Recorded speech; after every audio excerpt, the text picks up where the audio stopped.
وہ شان خلق دو عالم، درود ان پر سلام ان پر میرے مولا، یہ موقع دے کہ ختم الانبیاء دیکھوں۔ تیسرا نمبر علم اور ذکر۔ اور مولانا الیاس صاحب رحمۃ اللہ علیہ کہا کرتے تھے مجھے ڈر ہے میرے کام کرنے والے علم اور ذکر کے نمبر کو ہلکا سمجھیں گے،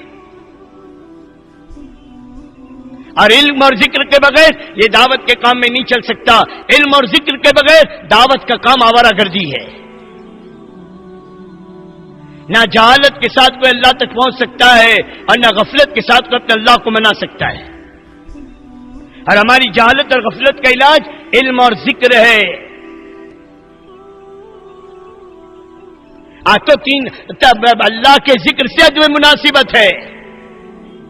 کوئی تسبیح لے کر بیٹھا ہو تو پوچھتے کیا کر رہا ہے؟ سب تسبیح پوری کر رہا ہے، دعوت دے بڑا تسبیح پوری کر، ہلکا پن۔ جیسے دعوت اس راستے کی محنت ہے، جیسے گشت اس راستے کا عمل ہے، جیسے تعلیم اس راستے کا عمل ہے، اللہ اللہ کرنا، قبلہ رخ بیٹھ کر باوضو اللہ اللہ کرنا، یہ بھی دعوت کا عمل ہے۔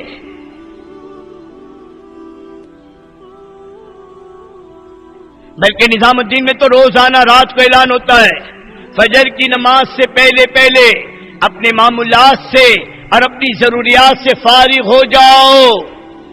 کیا مطلب؟ تمام کام کرنے والوں کو بتلایا جا رہا ہے اپنی تسبیح ہے، اپنی تلاوت ہے، اپنے اعمال ہے، فجر کی نماز سے پہلے پہلے۔ قرآن کے بارے میں تو بتایا گیا کہ تہجد میں صبح صادق سے پہلے قرآن کو دیکھ کر پڑھنا یہ بہت مجرب عمل ہے، اللہ کی قربت کا اس سے بڑا کوئی ذریعہ نہیں ہے۔ اور ایک میرے بھائی دوست بزرگوں، رات کو تہجد کے فجر کی نماز سے پہلے پہلے باوضو قبلہ رخ بیٹھ کر سنتیں پڑھ کر فجر کی جماعت کے کھڑی ہونے سے پہلے پہلے آسانی کے ساتھ ان تین تسبیح کو پورا کیا جا سکتا ہے کہ فجر کے بعد دعوت کا کوئی تقاضا قربان نہ ہو اور اپنے معمولات پورے ہو جائے۔ اور شام کو موقع نہ ملا، شام کو دعوت کے تقاضوں کی سے فرصت نہ ملی، رات کو سونے سے پہلے باوضو بستر پر بیٹھ کر ان تسبیحات کو پوری کر کے پھر میرے بھائی دوست بزرگوں ہم آرام کریں۔ قرآن کی تلاوت روزانہ کی دعائیں، مسنون دعائیں یاد ہے، پڑھنے کا اہتمام نہیں ہے، یاد ہے وقت پر دعا یاد آتی نہیں ہے، اس کا اہتمام کرو، یہ ہماری غفلت کا علاج ہے۔ سمجھیں؟ حضرت علی رضی اللہ تعالیٰ عنہ سے ایک مرتبہ فرمایا میری تسبیح فاطمہ کی فضیلت جب سے میں نے اللہ کے نبی سے سنی ہے میری تسبیح فاطمہ کبھی ناغا نہیں ہوئی۔ یہ استقامت، کسی نے کہا جنگ جمل اور جنگ صفین جس میں بڑی مشغولی، معرکہ، لڑائی اور سارے ہنگامے، اس میں بھی تو حضرت علی رضی اللہ کا ہاں اس میں بھی میری تسبیح فاطمہ نہیں چھوٹی۔ اور آج تو دوستو فرض نماز کے بعد دعا مانگنے کا بھی فرصت نہیں ہوتا، حالانکہ ہر فرض نماز کے بعد ایک دعا قبول ہوتی ہے۔ صحابہ اپنے مسائل کو نماز تک کے لیے روک کر رکھتے تھے، اور جب نماز میں جاتے اس یقین کے ساتھ جاتے میں نماز پڑھوں گا، اللہ سے مانگوں گا، اللہ میرے مسئلے حل کر دے گا۔ مسئلوں کے حل کرنے کی جگہ نماز تھی۔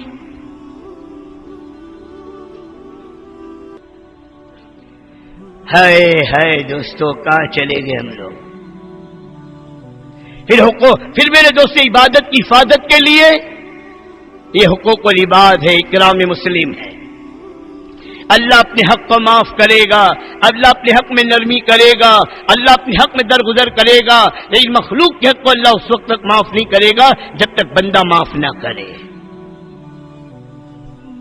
قیامت میں مستقل عدالت ہے، عدالت یا بغیر سینگ والی بکری کو بھی سینگ دے کر بدلہ لینے کے لیے کہا جائے گا اور بدلہ دلوایا جائے گا۔ جانوروں میں انسان تو اللہ انسانوں کو چھوڑ دے گا، ماں کے دل کے دکھانے والے، باپ کے دل کے دکھانے والے، بیوی کو ستانے والے، اپنے بچوں کو دین سے دور رکھنے والے، کل قیامت کے دن پتہ چلے گا۔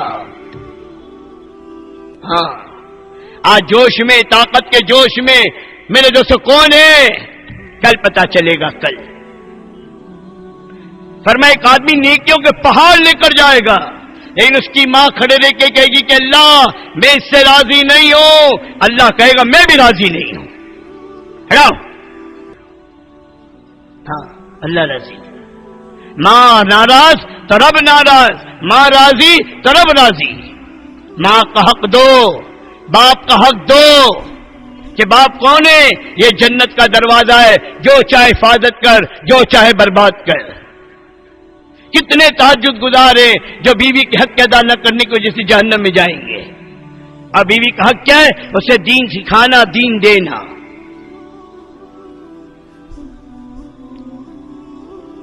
حقوق کا معاملہ بڑا، جو اللہ جانور پر ظلم کرنے والی تہجد گزار عورت بلی کو باندھ کے رکھی تھی، وہ بھوک سے مر گئی۔ آقا فرماتے میں نے اپنی آنکھ سے جہنم میں دیکھا ہے۔ اور وہ فاحشہ عورت کتے کو پانی پلانے والی، اللہ کے نبی فرماتے میں نے اپنی آنکھ سے جنت میں دیکھا ہے۔ جو اللہ جانوروں کا حق ادا کرنے اور جانوروں کے حق ادا نہ کرنے پر پکڑ کرے گا، وہ اللہ انسانوں پہ ظلم کرنے والوں کو معاف کر دے گا۔ نیکیاں برباد ہو جائے گی دوستو، نیکیاں برباد۔ نیکیوں کی حفاظت کے لیے حقوق کی ادائیگی ہے، جس کا جو حق نکلتا ہے دو، اپنے حق کو اللہ کے لیے معاف کرو۔ پانچویں چیز اخلاص، اپنے عمل کو شرک سے بچاؤ اور اپنے عمل کو خالص بناؤ۔ دل کو پاک کرنا یہ دل کا شرک ہے، اعمال سے شرک کو عمل کو ریا سے پاک کرنا میرے دوست نہ کرنا، یہ عمل کا شرک ہے۔ کہ دیکھنے والا بڑا زبردست ہے، گردن کٹا کر جانے والا، مال لٹا کر جانے والا، علم سیکھ کر سکھانے کر جانے والا صرف نیت کی کھوٹ کی وجہ سے جہنم میں پہنچ گیا۔ اور چوتھی، پانچویں، چھٹی چیز میرے دوستو، بحیثیت اللہ کے نبی کا امتی ہونے کے اپنی ذمہ داری کا احساس۔ میں اپنی بیوی کا ذمہ دار ہوں، یہ مجھ کو یاد ہے۔ میں اپنے بچوں کا ذمہ دار ہوں، یہ مجھ کو یاد ہے۔ میں اپنے ماں باپ کا ذمہ دار ہوں، یہ مجھ کو یاد ہے، لیکن میں اللہ کے نبی کے دین کا ذمہ دار ہوں۔ آج امت اس ذمہ داری کو بھول گئی، یاد دلانے پر بھی یاد نہیں آ رہا، نسیہ منسیہ ہو چکا۔ کیا معنی؟ بھولنے کو بھی بھول گئے۔ بھولنا کس کو کہتے ہیں؟ کسی نے یاد دلایا یاد آ گئی، اس کو کہتے بھول گیا تو یاد آ گئی۔ اب بھولنے کو بھی بھول گیا، اسے نسیہ منسیہ کہتے کہ یاد دلانے پر بھی یاد نہ ہے۔ کیا کام میرا تھا، کیا ذمہ داری میری تھی، کیا غم میرا تھا، کیا جذبے میرے تھے، کیا نیت میری تھی، کیا ارادے میرے تھے، کیا محنت میری تھی، آج ہم اسے بھول گئے۔